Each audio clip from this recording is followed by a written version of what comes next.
Pete was starting to get closer, and he just got busted. And all taken off now.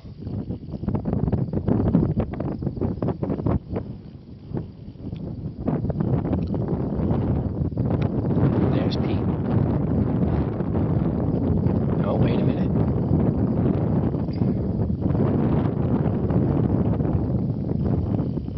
There they are watching Pete. He's not completely busted yet. They're looking at him. They don't know what to make of him. The wind is not in his favor. It's not terrible. It's blowing towards them, but to their right. Well, I should say from Pete's right. So they didn't really... Oh, no, I think they just got his wind. There they go.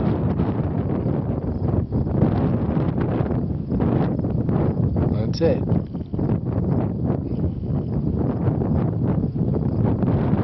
Oh well. Oh my God, look how far they were. Huh. Find another spot and try again. Pete, what are the chances today? From high to superb. High to superb, nice. We don't have a clue. We have 2 blinds on 2 very nice water holes. That's right. About a half-mile apart. Should be nice. Yep. The antelope run from one water hole to the other water hole 2 days ago. So, and then when we put the blind up yesterday, we were walking back. We turned around to look. We were 300 yards from the blind, and there's an antelope standing 150 yards away from us, between us and the blind, looking at it. It's like so taunting us.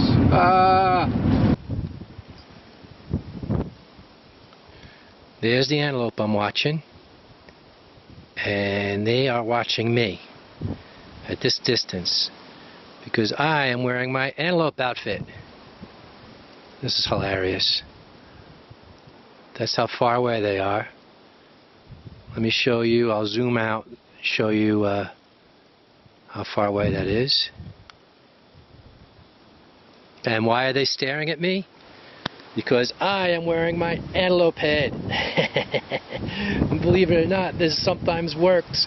They're coming close to me, but they're not coming more than, like 100 yards. Whoop, car going by.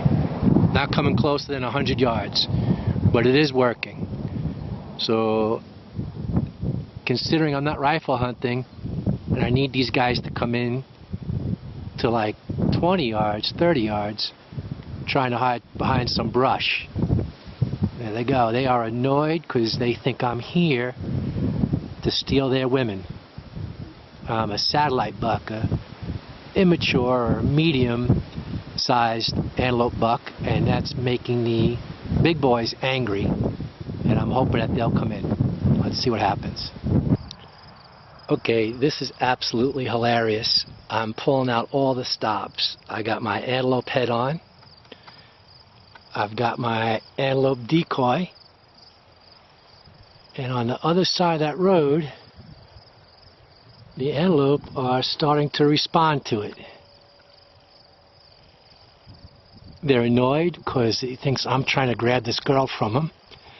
And he's fighting for his little harem there. This is absolutely hilarious. On top of that, I have the people that live here driving by looking at me and shaking their head like, what is that idiot doing? Which they could always confirm with my wife. But I am antelope hunting. Let's see what we can make happen here. They're far away, but they're responding to me. They charged once, came close, and then they ran back, and I'll see if they come close again. What are you using? Excuse me. It's a Matthews Conquest. It's 10 years old. 10 years old, Matthews Conquest? Mm-hmm. It's got a 7-pound draw weight, but I have it set at 58 pounds. Mm-hmm. I got a trophy ridge sight, 5 pins. Okay. Whisker biscuit. Mm-hmm. And usually I carry a thing that goes in the ground, and it's a holder. You have a stand for it? Mm-hmm. I didn't bring it with me. I got a peep sight with a tube. Mm-hmm. So. What kind of arrows are you shooting? They're XX70 Easton XX78s, and they're 2315s, 29-inch draw. And you have mechanical broadheads? Yep, I just switched to, I used to use Wasp jackhammers, and they work well, but I figured I'd try these Rage 2s, only because I wasn't getting the penetration. It was killing the deer, but very rarely would it go through. I usually just go in and stick out the other side about an inch or two, and then I destroy the arrow. But these, I figured I'd try them. I'm going to use them on the new bow that I'm getting. I'm going to use carbons and different arrow rest, and it's a higher speed, so I'll try the jackhammers on that, and I'll try the Rage 2 on that and see which one. I don't think it'll make a difference. I think there'll be enough speed where they'll both go through. Pete's using mechanical broadheads, so he can't shoot through that mesh netting because it'll open it up. So Pete opened up his windows all the way with no netting, like that. Just leave a little, cover the top with a little bit of netting here, and then here, and just enough I can shoot through. Because the netting might cause the mechanical broadhead to open. So Pete's windows are open already with no netting, but we're so far back. Okay, I leave enough stuff closed that you can't. Can't see it. You keep enough darkness in here, because I couldn't shoot over those directions anyway. Right. There's nothing to shoot at, so. Well, we'll see what happens today. And of course, I have a release. I use a strap-on release with. And I got a string loop. So, all right. Good luck today, Pete. We'll see what happens. Thanks, kid.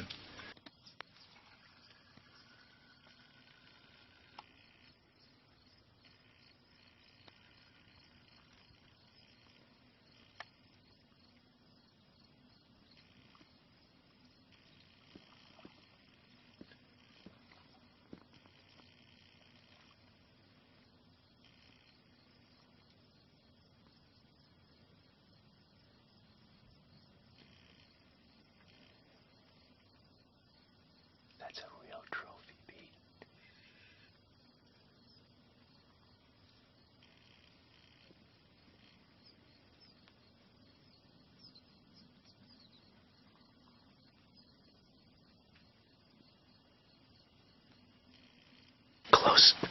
Close encounter, buddy. That was nice. But he was too far. Too far. I'll tell you where he was. 73 yards. 73 yards. That was the closest he came in. Yeah. We'll get the next one. Might have been closer over there because he was over there. It might have been about 65 over there. Yeah. I couldn't capture it on film, but what he did was 70. I couldn't capture it on film, but what he did was the two small bucks that I had 2 days ago came and drank there, but this bigger buck came over here, looked at us, didn't like something, then he went to the other side of those reeds and drank where Pete didn't have a shot, and then he took off, and an adult came by, but Pete's gonna wait for that buck. Maybe he'll come back.